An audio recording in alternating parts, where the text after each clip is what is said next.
Hello all you lovely cosmonauts, as always I am Cosmic and today we're going to be reviewing Farabel, an indie turn-based strategy game developed and published by Fro Games. Farabel is set in your atypical fantasy universe, or so it seems. You have humans and you have orcs and they are of course at war.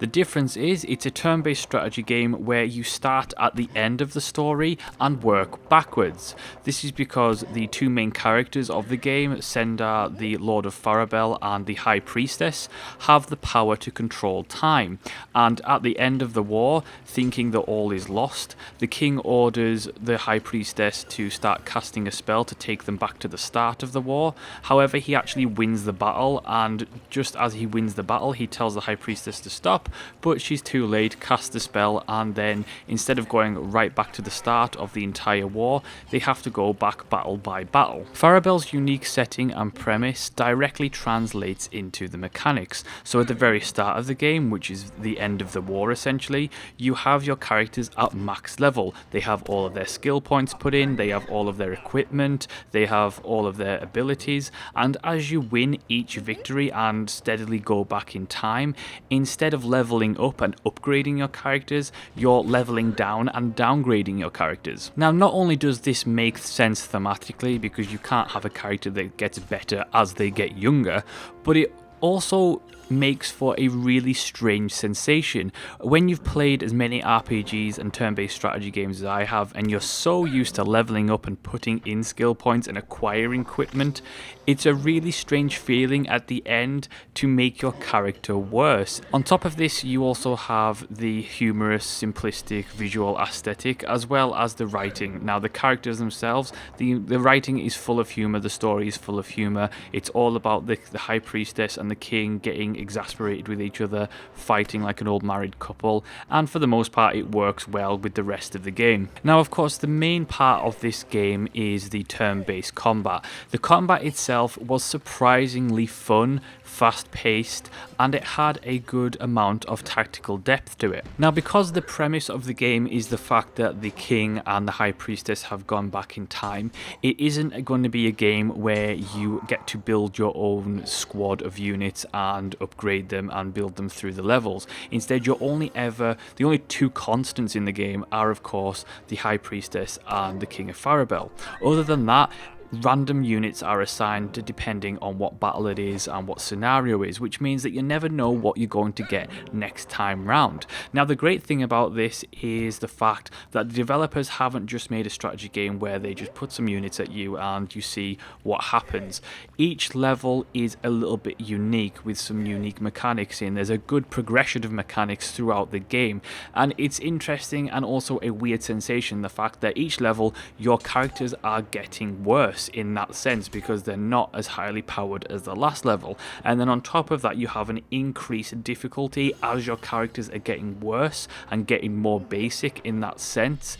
And it's something that it's a very strange sensation when you're so used to normal progression, and it makes it a lot of fun and really, really refreshing. Now, I do have to warn you RPG, strategy, turn-based enthusiasts out there, you are going to fly through the first half of this game. The first half of this game was so easy. It was a lot of fun, but it was very, very easy. However, as your character gets downgraded and the mechanics become more difficult and the battles become more difficult, the second half did bump up the difficulty a good notch. I wouldn't say that it was hardcore by any standard, but it was certainly a big step up from the first half of the game, and it took me a lot longer to do missions, and it punished you a lot more for making stupid tactical errors. One of my favourite things about the game is the fact that the units are so well designed in terms of their mechanics. So knights, for example, are on horseback, and if an enemy is in a straight line more than 3 tiles away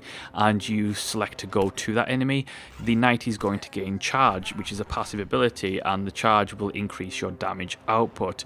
The king has a great ability to turn back time 1 turn, but it doesn't turn back time for everybody 1 turn. What it essentially does is it means that if you attack somebody with a knight per se, and then the king goes near him and uses the turn back, that unit gets a turn back, which means you essentially can attack twice with one unit. Sometimes it can save units, and there's a multiple ways of using the king and high priestess's ability to your advantage in different situations. Now, I often say that variety in games such as these are very important, because you want, a progression of mechanics, you want different units that do different things, because this all adds to the tactical depth.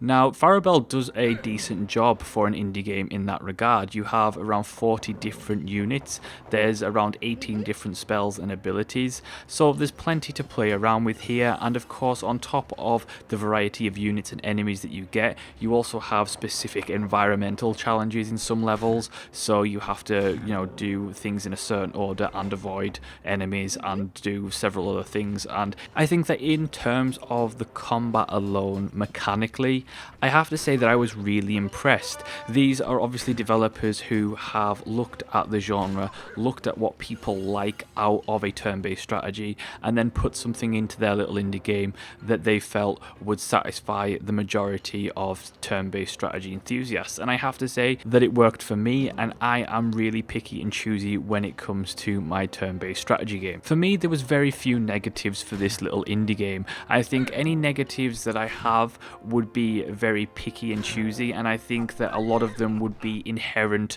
to the fact that it is an indie game. For example, it is very short, so you could probably, if you've got any competence with turn-based strategy games, you'll probably get through this in under 5 hours. On top of that, it feels fairly restrictive in the sense that maps aren't particularly that big.